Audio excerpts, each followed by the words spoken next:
behavior analysis, and then we'll discuss components of an effective ABA program.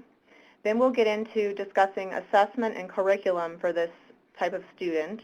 And then finally, I'll give you live demonstrations of two softwares that we've developed at the Center for Autism and Related Disorders.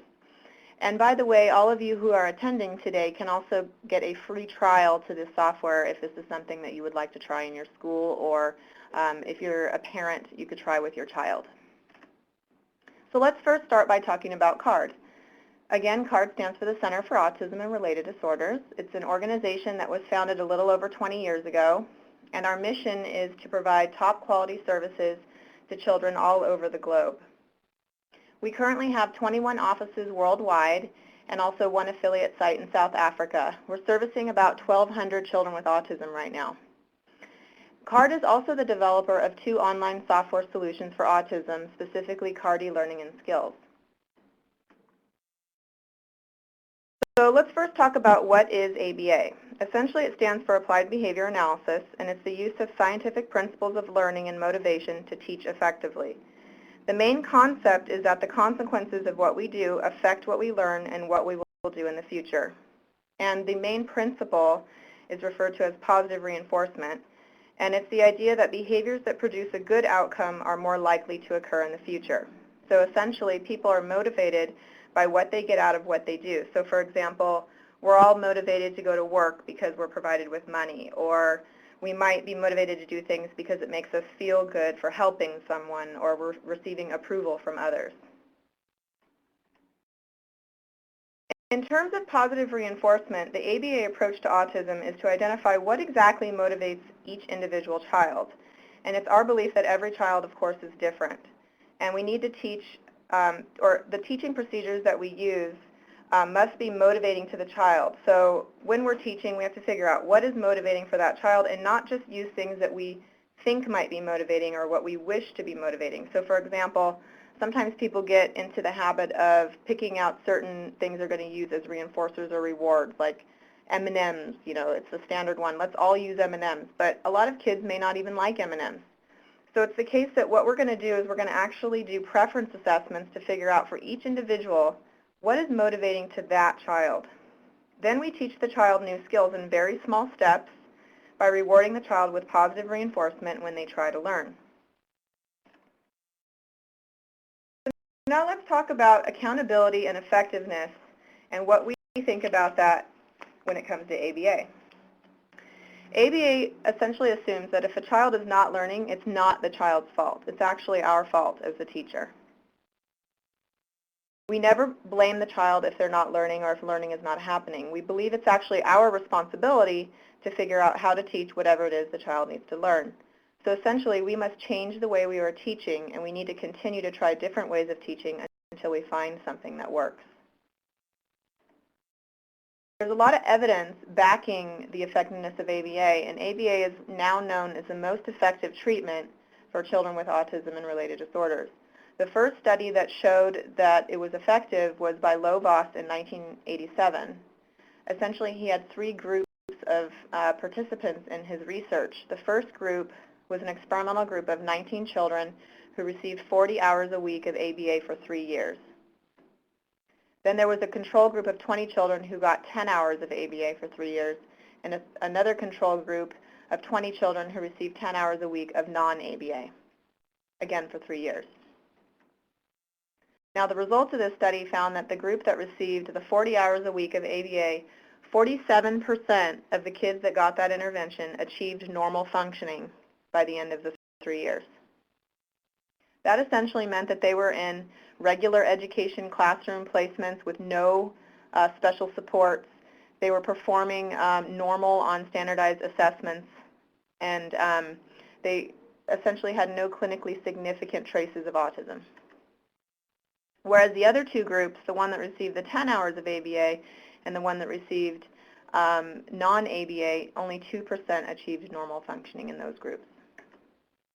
Since that original study, there's actually been quite a few more replications of this across various authors and research studies that have been published, even something as recent as 2008. Conclusions of the The outcome research basically, in every study that was published, demonstrated very large treatment effects. These were replicated across research groups, across university versus community settings, and also even across continents. And what the research essentially found is two things. Intensity really matters, which means that the child needs to be receiving at least 30 hours per week of one-to-one behavioral intervention. And then duration really matters. This is essentially showing that at least 2 or more years of this type of intervention have the best outcomes. This slide just shows the front page of a study published by Ikaseth and colleagues in 2007. In this study, they essentially took children with autism between the ages of 4 and 7, and one group got 2 years of intensive classroom-based ABA compared to another group that got 2 years of eclectic classroom services.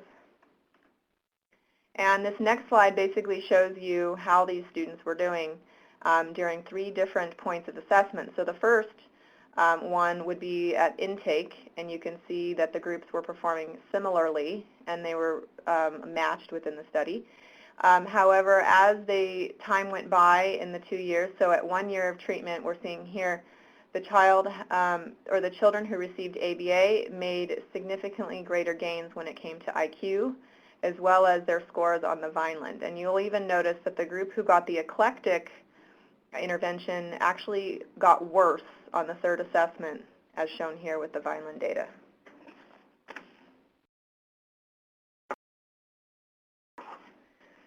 So now, given all this research, the following bodies actually now recommend ABA as a treatment for autism. The American Academy of Pediatrics, the New York State Department of Health, the National Academy of Sciences, and even the Surgeon General, who made this statement in 1999. 30 years of research demonstrated the efficacy of applied behavioral methods in reducing inappropriate behavior and in increasing communication, learning, and appropriate social behavior.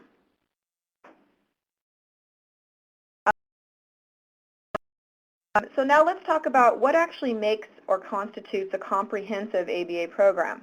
The earliest versions of ABA programs focus mostly on something referred to as DTT, which is Discrete Trial Teaching. However, now comprehensive ABA programs include a variety of components, which includes Discrete Trial Teaching, but also includes natural environment training and fluency-based instruction. It also includes intervention for challenging students are making progress, and also programming for generalization as well as maintenance of the effects over time. We're going to take a closer look now at some of these components. So this slide is for discrete trial teaching. Essentially, in DTT, what is happening is we're breaking down learning opportunities into well-controlled discrete teacher-student interactions. So the way it looks is that a teacher presents an instruction. The child then engages in a response. Either that response is correct or incorrect. If it's correct, the child receives a reinforcer. If it's incorrect, they receive some sort of error correction.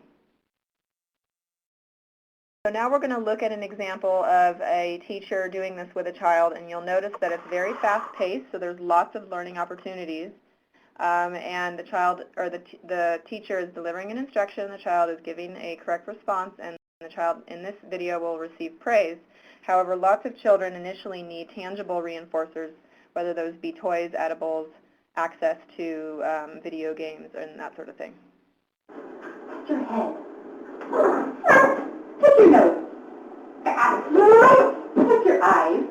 Oh, that's out. Put your ears. Perfect. Put your... Okay, we're going to move on. I just want you to get a quick idea of what it looks like. So now let's discuss natural environment training.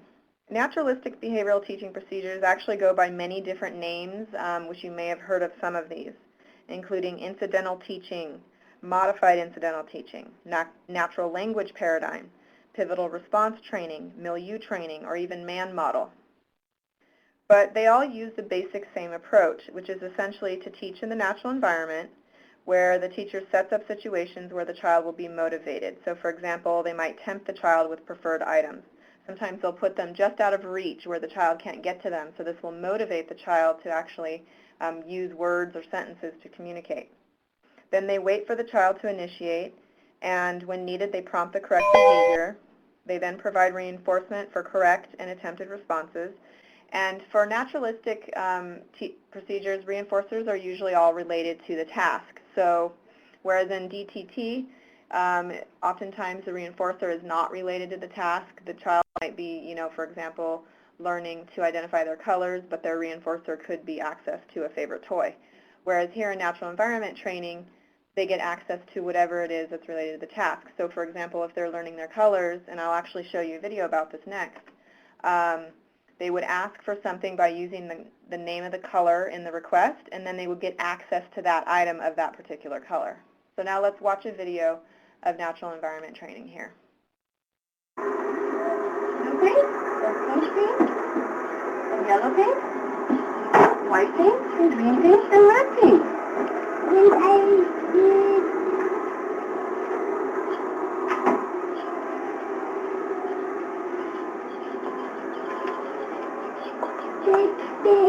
What? Sure, you can your paint.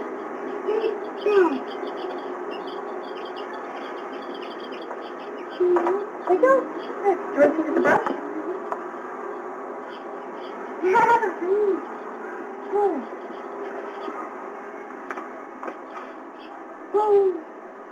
I'm painting. Yellow. And I is yellow. And I is yellow. And I is yellow. And I is yellow paint. Yeah. Okay, so you may or may not have been able to hear that video very well, but basically it's in the natural environment. They're doing painting, and he's learning to make full sentence requests. That is not only asking for the object, but they're including now color and the object name. So she kind of waited for him to, and eventually had to prompt him actually to include the word paint. So he was saying, I want yellow paint. And what she does is she sets up a situation so he's motivated, he has certain colors that he needs and he wants, but he doesn't have access to them. So she blocks his access, and that's how she tempts and sets up a situation for him to be motivated enough to ask for the item. All right, so we'll move on now, and let's discuss fluency-based instruction. Essentially, in fluency-based instruction, when someone's able to respond both accurately, so they're 100% correct, but also rapidly, we consider them to be fluent. And this supposedly results in lots of great outcomes, including things like retention, where the child remembers things better, endurance, meaning they have the ability to do the task for a longer period of time. Stability means they can continue in the face of distractions. Application means they're going to take what they learn and actually apply it and generalize it to their real life. And adduction, which is where they now would create new skills by joining different skills they've learned together into new components that they haven't been taught.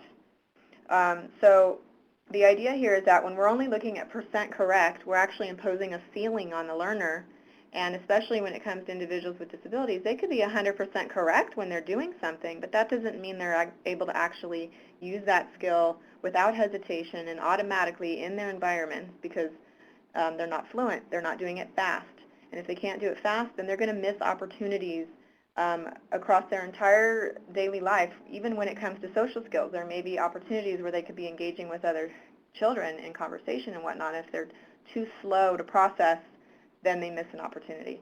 So this is where fluency-based instruction comes in. This video is going to show a teacher basically using flashcards. The idea here is you'll notice this little boy is pretty young, and his motor skills aren't good enough for him to do the flashcards himself. But a lot of times with fluency-based instruction, if the child has good enough motor skills, they can go through as fast as they can with whatever the task is, and usually they're timed, and we see how many can they get done in a certain length of time. In this case, the teacher is going to be manipulating the cards for the child. Go, go, girl. Girl is rainbow. Yeah. Girl is swimming water. Girl is swimming in the water. Awesome. Girl is drinking. That's right.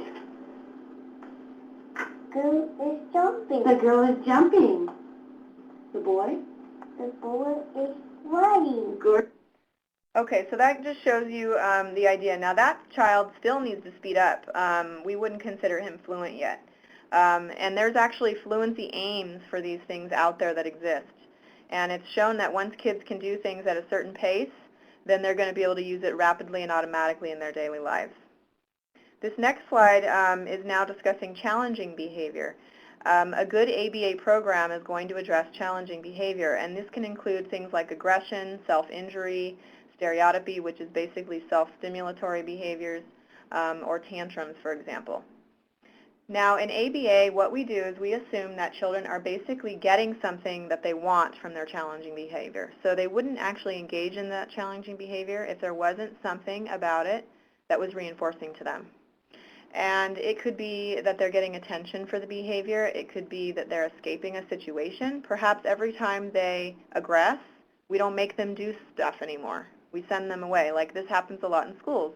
Children might be sent to the office or sent to go somewhere else, and now they're taken out of that environment, and it actually can increase the behavior because they learn quickly, if I don't want to do something, I just need to engage in this challenging behavior.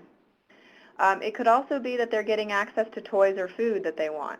Or it could be that they're getting some sort of a sensory stimulation that they enjoy from the actual behavior itself. And this is pretty common a lot of times in children with autism spectrum disorders. So the way we deal with challenging behavior, the first step is we do a functional behavioral assessment. And in this assessment, we're basically trying to find out what is the child getting from the behavior? Why is this child engaging in this behavior? Once we know that, the next step is not to give that to them anymore. So if they're doing it for attention, then we no longer provide attention. But here's the key component. In addition to that, we have to teach them a more appropriate behavior to serve that same purpose. So if a child's engaging in head hitting to get attention, we need to teach them a different way to get attention. They're still going to have that same need, and so if we can teach them a more appropriate way to fulfill their needs, then that'll work better than them engaging in the challenging behavior. Now, a good ABA program is also going to collect lots of data. We do this so that we make sure what we're doing is actually working. So for example, if we're teaching a behavior, we want to see that it's actually increasing. If we don't collect data and look at that, then we could either quit an intervention too early, thinking that it's not working when really it is, or we could continue doing an intervention for too long when it's not working at all, because we're not realizing that it's actually having no effect. Now, for data collection, we're going to look at the frequency of challenging behavior. We're also going to be looking at rate or percent correct of a skill being learned. And data are graphed after every teaching session. As I said before, challenging behavior should be decreasing and skills should essentially be increasing. Let's look at a couple of examples. So this graph is looking at tantrums, which is our challenging behavior of interest. And we can see along the x-axis a number of days, and along the y-axis is a frequency. The child is tantruming at very high levels before intervention. Then when we begin the ABA intervention that has been prescribed for the tantrums, we see that the tantrums eventually reach 0 levels. So we know that our intervention is actually working. This graph shows us looking at a child learning a new skill. We're actually teaching the child to respond to the question, what's your name? When we asked the child the question initially in the first session, the child was only able to say their name 1 out of 10 times, receiving a 10% correct. However, by the 6th session, the child is responding between 90 and 100% correct for the next 3 sessions. So now we know the child has learned the skill. Now, when we're doing ABA, we also need to make sure we're planning for generalization. And the best way to do this is to teach skills in many different environments with many different teachers and at many different times of the day. We don't want to do the same thing always the same way every day. The reason for this is the kids will not be able to do those skills in other situations. They will learn to only do them under the circumstances that you've done the teaching in. Also, for generalization, if we're using discrete trial teaching to teach skills, we need to also make sure to practice them in natural settings. And of course, it's very important to involve the parents and have them practice new skills as they develop. So what does it take to actually teach or train a person to use ABA? Let's look at teacher training. Essentially, ABA is pretty difficult to do. It's much more structured than feels natural, and it takes a lot of training to learn how to do it. Essentially, here at CARD, we've been open for 20 years, and we've trained thousands of teachers. It takes us about 40 hours of initial classroom training, and then we do another 30 to 40 hours of hands-on training with students. However, we've recently developed something called CARD eLearning, and this is where we've taken that 40-hour didactic training and we put it into a course that's available online. And this is something that can be received simply through the internet. In 2010, we published a study showing that this was an effective way to train staff who had zero experience or background in ABA. They knew nothing. And that was a very exciting study. Then at the beginning of this year, 2012, we did the same thing and showed we could use this to train parents. So I'm going to now actually show you what CARD eLearning is like and give you a quick demo. When you're in the CARD eLearning website, you would put in your username and your password, and anyone interested in a free trial is able to do that. So just let us know.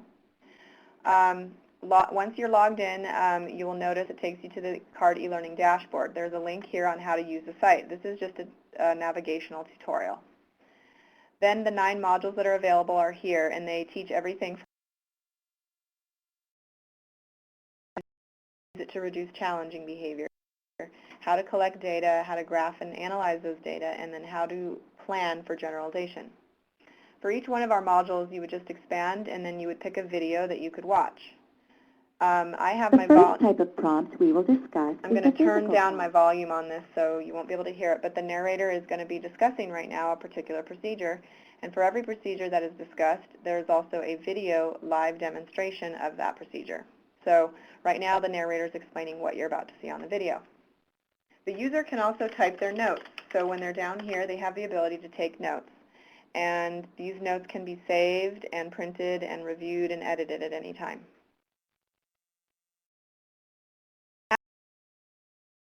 After each module is finished, then the user takes a quiz. After all quizzes are completed, they take a final exam. Anybody who receives 85% or better gets a certificate of completion, and we also do offer continuing education units for people who need those for whatever disciplines that they're in. And that is a quick demo of CARD eLearning. So let's get back to discussing what's necessary for ABA. So what we just discussed was training and how do we learn how to do ABA. But once we know how to use ABA, you know, that just gets at the how-to. So how do we teach skills? How do we reduce challenging behavior? And our CARD eLearning will teach people how to do that. However, once they're finished with that training, they still have lots more questions like, what needs to be taught in an ABA program? And essentially, autism is defined by global deficits, so what this means for us is if we want to catch them up to typical development, we're going to need to teach them every single thing that they're delayed in, which can be a very large task. But this is what Skills was designed for, to make this easier for people. In the Skills system, there are 8 curricular areas and also 8 areas of assessment. They include social skills, motor, language, adaptive, play, executive functions, cognition, and academic skills. And I'll spend the next 3 slides going a little more in depth as to what we offer in the executive functions, cognition, and social skills areas, because these are areas that are pretty unique. If you know anything about ABA, you probably will never have seen another ABA program with this extensive type of curriculum in these content areas. Before I show you specifics on those 3, though, I'll explain to you that what we did is we researched every single area of human functioning, and we tried to find every single skill a child learns across those areas. And we even found what ages they develop, so that everything in here is categorized by age, and you make sure what you're working on is age appropriate. Each content area that I just showed you on the last screen is actually broken down into dozens of teaching lessons, and then each one of those is broken into many specific activities, and we actually have nearly 4,000 lesson activities in the skills program. So let's take a look at the cognition curriculum. If you're asking what exactly is cognition, it's the ability to recognize the mental states of yourself, which is referred to as metacognition, and others, which is referred to as social cognition. And if we look at typical child development of how this emerges in children, at 9 months of age, they're already engaging in joint attention and social referencing. This is where they're sharing experience with other people. At 15 months, they begin to engage in pretend play. At 18 months, they can actually infer what another person desires based on their reactions to something being presented to them. They understand senses at 2 years of age, emotions, thoughts, and intentions at 3 years of age. They can begin to understand whether someone knows something, what their beliefs are, and they understand deception around 4, and then sarcasm comes in around 5. Now, there's a classic test that was done in a research study by Simon Baron-Cohen, who's a British researcher, and it was called a test of theory of mind. If you haven't heard of theory of mind, essentially what Baron-Cohen was saying here was that children with autism are lacking in a theory of mind, which means that they don't have the ability to understand that their mental states are different from other people's mental states. And I'm going to show you this in a cartoon example of what he did in his study. It was called the Sally Ann or false belief task. In his research study, he had this cartoon set up like this. There were 2 girls in a room with a box, a basket, and a ball.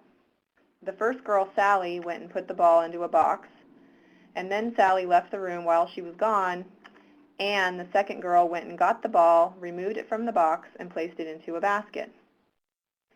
And when Sally came back, in the research study, they asked the children with autism, where will Sally look for her ball? Where does she think her ball is? They also had a group of typically developing kids and another group of Down syndrome kids that they asked this question to.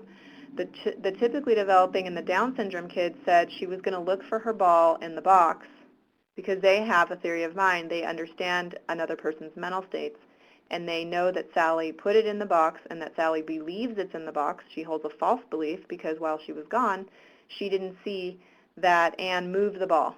However, the children with autism that participated in the study said that Sally was going to look for the ball in the basket.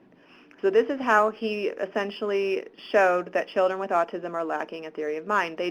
Whatever their experiences are and their mental states are, it's as if they believe that everyone's are the same. And they're not engaging essentially in perspective taking. It's a lack of perspective taking. So the Cognition Curriculum in the skills program is basically to address all of those needs. There's 13 areas that we see here, and for each of these we teach the child first their metacognition, so they're going to learn their own emotions and preferences and thoughts and so on, and then later they're going to learn social cognition, so they'll begin to recognize other people's emotions and desires and beliefs and so on.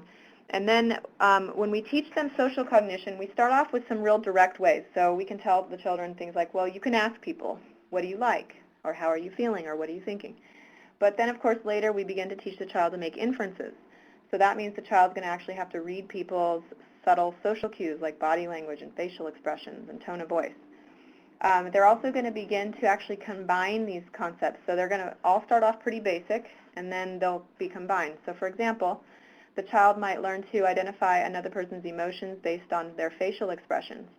They would also begin to identify in desires whether a person desires something based on their reaction to it. So if an object was presented to a person and they grimaced, they probably don't want it, versus if they look pleased, they probably do want it. Now we'll begin to combine desires and emotions into desire-based emotions. So it's concepts like, if Susie really wants the red marker but you give her the blue one, how is she going to feel? And you can see how the children are then learning to predict someone's behavior so that they can actually use those predictions for successful social interaction. So all of this eventually leads into social application.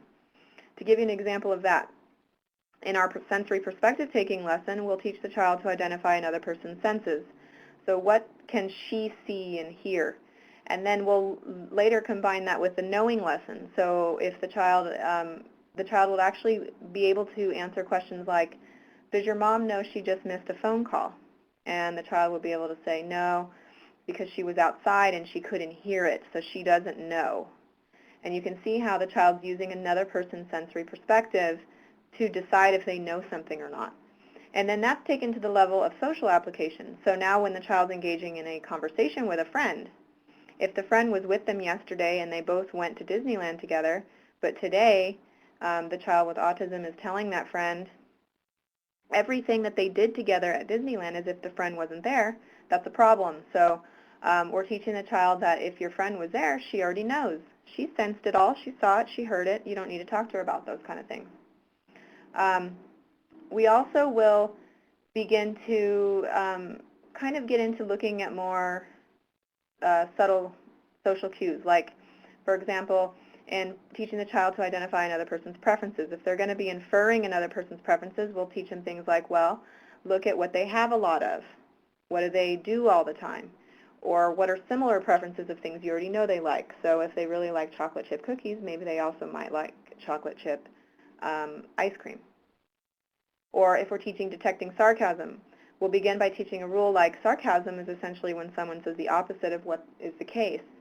So, for example, if I'm playing basketball and I go to make a shot and I have an air ball and someone says to me, nice shot, I can tell they're actually being sarcastic because I, A, look at the context of the situation. My ball wasn't even near the basket. I look at the tone of voice of the speaker. He sounded pretty insincere. And I look at his facial expression. He actually was smirking. So I can pretty much detect he was being sarcastic, and now I actually know how I'm supposed to respond to that. We also teach things like with the thinking lesson. Thoughts are not tangible. You can't feel them or touch them. They're different for every child, or sometimes they're the same. But we have different opinions, and that's okay. We'll also teach the concept that sometimes what someone's thinking and feeling is not going to match what they're actually saying and doing. So one quick little cartoon example that we use for this concept is of a little boy who's in a room with a little girl who he has a crush on, and he's thinking, or there's also a spider in the room with him, and he's thinking that he's really scared and that he'd like to run out of the room. He's feeling just awful. But what he says is, wow, look at that cool spider. And so in this concept, what we're trying to do is teach the children to read between the lines and to pay attention to the body language, the tone of voice, and things like that. In the deception lesson, we will teach the child not only to identify when they're being deceived, but also to use adaptive deception. So they'll learn to keep secrets, to keep surprises, to bluff during games, to not tell the punchline of a joke until the end of the joke, and also to engage in white lies to protect the feelings of the people that they love. So let's look at a video of a teacher working with a child teaching the concept of desires. She's basically got salad dressing, which is not a typical thing a person would want to just eat out of the bottle, right? And she's got a lollipop, which is very typical of a child would like. And so she's kind of trying to trick the child, because if the child is not referring to her mental states and she asks, which one would I like, he's probably going to pick the lollipop.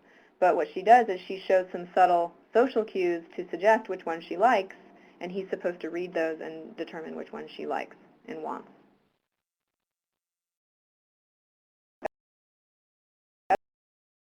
Salad dressing. That's good. That's good. Okay.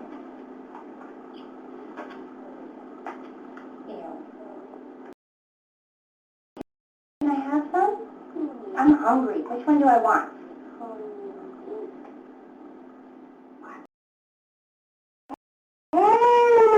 That's good.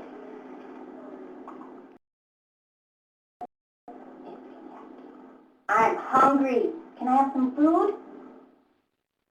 Good. That's what I want. What do I want? I want to eat the dressing. Okay, so a little weird, obviously, but we have to set up very drastic kind of situations to help the child to get it a little bit faster. Let's go to this next slide. This is executive functions, and this is the curriculum that we'll teach. Things related to inhibition, flexibility, attention skills, which is really relevant to your ADHD students, memory, problem solving, metacognition, and planning. And first, let's look at some of the lesson areas in inhibition. We're going to be teaching the child to wait. We're going to be teaching them to inhibit vocal and non-vocal responses that they tend to want to engage in all the time. In flexibility, we'll teach them to be flexible both in non-social as well as social situations. For attention, we'll be focusing on teaching the child to orient to things in their environment that they're not really orienting to, but everyone else is. We'll also teach them to learn to disengage from things that they're kind of overly perseverative on. We'll teach them to shift their attention between tasks and back and forth. We'll teach them to sustain their attention, so they learn divided attention, which is essentially multitasking, as well as determining saliency. And this is where we're teaching them to identify what's important in their environment to attend to and what isn't and can be ignored. In the memory area, again, this whole area really is not only great for children with ASD, but also for ADHD. We're going to be teaching the child to remember and recall information across both longer periods of time, but also larger chunks of information across the various modalities that you see on the screen. For problem solving, very young children will learn just simply to ask for help when there's a problem, but also as they grow older, they'll be expected to, first of all, identify there is a problem, then figure out what the problem is, come up with possible solutions to it, pick the best of those solutions, implement it, and then if it doesn't work, come up with and generate alternative solutions until they can finally solve the problem. Once they're doing social problem solving now, they're also expected to engage in perspective-taking skills. So they're going to have to use that so that they ensure that they're putting themselves in the shoes of the other person they're in the problem with. For metacognition, we're going to teach the child self-management skills, emotional self-control, and also meta-memory, which is essentially strategies for remembering things. So we'll teach them things like put objects near the front door that you don't want to forget. You can write yourself post-it notes, lists, flashcards, mnemonic devices. There's all these different strategies for remembering things.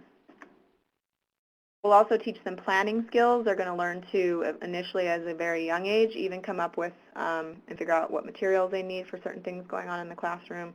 As they get older, they'll have to come up with long-term goals and short-term goals necessary to reach those longer-term goals. They'll be monitoring their own progress, readjusting their plan. If it doesn't get completed on time, they're going to learn to use a planner and all those kinds of things. They're also going to even learn here how to organize materials. How do they pack their backpacks appropriately so that they're not smashing things on the bottom of their backpack?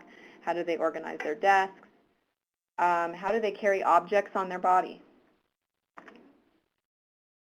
Okay, so I don't have time to go into any of the other areas of our curricula. We have a massive social skills curriculum as well, but for the purpose of today's presentation, I will have to move on. I'm going to now discuss a little bit more about what skills is. It's essentially an online tool for comprehensive assessment, curriculum design. It also has a challenging behavior section, which helps you write your behavior intervention plans or your BIPs, and it tracks progress. There's been a study published on the assessment piece showing that the language subscale had excellent reliability. That was published last year. And now let's take a quick look at what skills actually looks like when you're inside of it. Again, you can have a free trial to this if this is something that you're interested in. When you're inside of the skills program, essentially it's based off of 4 simple steps, which are across the top of the screen and that we will see in just a moment. This first step is in red. So whatever step you're on is in red, and I'm at Choose Child. So what this is a list of students, and it's easy to add new students by just clicking here. But let's go to a student's dashboard. This gives me a snapshot of how is he doing, what's his progress. I have the ability also to share him with anyone else on my team here. If I go to step 2, I can start doing some assessment for him. I can either sit here and answer assessment questions if I want to. I can even watch videos or read about these areas. I just pick an area that I want to assess. Or I can come here and search skill by keyword or topic. This would be like if you had an IEP in place already for the child and you don't want to do any assessment, you just want to get access immediately to your lesson plans, you could type in a keyword, like if I wanted to teach inferences, for example. And I get to see everything that Skills offers for inferences, and I can put these things straight into the child's treatment plan. In step 3, you get to pick activities you'd like to work on. So anything you answered as no in your assessment is available to you here in the 3rd step. So this is like an activity library of things that the child needs. And as I said before, we have ages associated with everything. So when you're doing your assessment, you only get an age-appropriate assessment. If it's a 5-year-old, you get 0 to 5-year-old questions. If the child turns 6 somewhere along the lines there, then they're going to have to answer more questions on their birthday. But anything I've said no to is available to me. So the first thing I do is pick a curriculum, and then I pick a lesson area. I can see the purpose of that lesson. I can see there's various sections to the lesson here and various activities. For each activity, if I wanted to add it to treatment, I just add it and go to the bottom and hit continue. We also have 5 tools in here to help people decide what to introduce, because sometimes it's a little overwhelming, especially if you're answering no to a lot of questions. That means the child has so many deficits, and if they're older even, it'll be more. They could potentially have thousands of things they need to work on. So we've put every lesson in a level, going from easy lessons, which are in level 1, up to really difficult lessons, which goes up to our level 12. We say start with lower levels first. We also give you the age of every skill. So this is a 0 to 12-month-old skill. This is a 1 to 2-year-old skill, and we suggest starting with younger ages before moving on. We give you a number of the skill. This is activity 4, and this is 5 and 6. And this is so that you can have some sort of idea of how you would progress. However, it's not necessary to go in this particular order. You don't have to. We also give you the designation of the skill. This is a fundamental skill, whereas this is a building block. And we have a third type called an expansion skill. This is so that you can look at the profile or the learning profile of your child. So if they're flying through the curriculum, maybe you focus on fundamentals and expansions, but you don't care about building blocks, because they're actually not really legitimate skills in and of themselves. They're like little baby stepping stones to getting to an actual skill that matters, which is the fundamental. If that's the case, you could hide these by clicking this X. With that kind of child, you probably would focus on fundamentals and expansions. Whereas with an opposite type of child, you might actually need to really rely on building blocks. Fundamentals will be equally as important, and perhaps expansions will never be really actual goals for that child. The 5th tool we have is in this information icon. So for every activity, if you click here, you get a lot more information about the activity, including the prerequisites. So if you can get an idea of what the prerequisites are, then you can figure out, should I be working on this yet? And please notice that we have an IEP goal in place for every single activity in our system, and that is something that is very useful because there's 4,000 of these activities, and you can use them for your IEPs by simply copying and pasting and then customizing them in your IEP.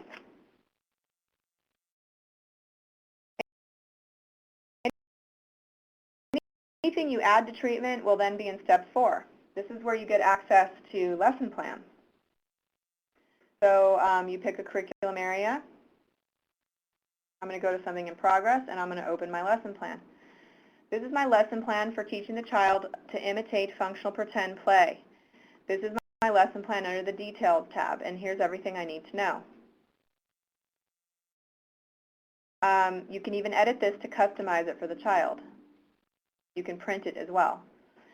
Now, in this particular case, this activity is teaching the child to imitate functional pretend play actions. So if I click my Exemplars tab, I have a whole list of those actions. And here I can see the status of each of those. This one's been mastered. These have been introduced. These I still need to introduce. To change the statuses of these, you have these little action icons here. Doing all of this updates our progress charts and automatically feeds data into them. This Handouts tab provides you with a lot of PDFs that you can print. Sometimes they're worksheets. In this case, it's an idea checklist. Other times, they're actual visual aids for helping to teach the concepts. The Status tab is where you actually go to formally introduce the activity. So you added it to treatment, but it wasn't formally introduced yet. You have to do that, otherwise it's still pending. You can also master, put things on hold, and so on here. If I click the child's name, I'll go back to his dashboard, and I have a lot of other things here, like progress charts. There's 4 different kinds of progress charts. Each one of these tabs represents a different type of progress chart. If any of you are familiar with the VB map or the ABLES, you're able to actually get a chart that is representative of the verbal behavior operants here.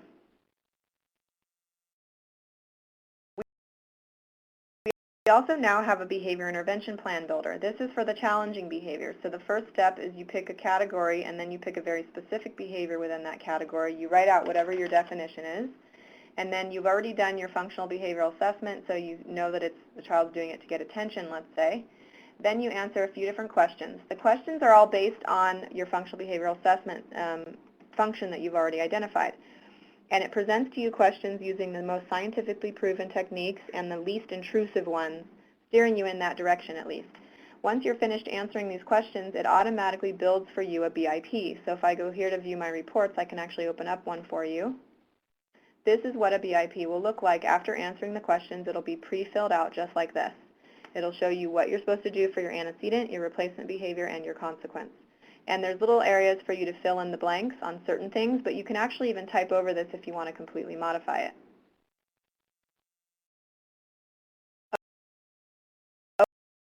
Okay, so that gives you the gist of what Skills has to offer, but there's other features that are coming soon. One is our IEP report module. This essentially will be that if you added an activity to the child's treatment plan, the IEP goal and benchmark associated with that activity will actually automatically pre-populate itself into an IEP report. So that essentially after you've picked out all your lessons, you just go to your IEP report and it's all pre-filled out. All you have to do then is customize it and edit it and lock it and print it. We're also coming out with an indirect assessment for challenging behavior. So for right now, our behavior intervention plan builder requires that you already know the function of the behavior or why the child's engaging in the challenging behavior, but we're going to be adding in an assessment that will help to identify the reason why the child's engaging in that behavior. We're also going to be adding in electronic data collection. So you notice that we are able to keep track of when the child masters an entire activity, but we're not, one of the things I said was a good component of an ABA program or of a good ABA program would be data collection on how the child's doing in each teaching session. We're going to be coming out with tablets, which we're now beta testing, and they will be available to the public in the near future. Those tablets will be a handheld way that you can collect data on how the child's doing that will feed directly into the skills system and automatically update the progress charts. We also offer analytics. This is if you have reports that you need. Specifically, you might need reports for your IEPs or for funding agencies. If that's something that's necessary, we are able to complete a customized template for your organization so that it looks exactly like the report that you need, and it's pretty much pre-populating the information so that all you need to do is customize it. We offer, like I said, a free trial to both the CARD eLearning and the Skills, so if this is something you're interested in, please email us at customercare@skillsglobal.com.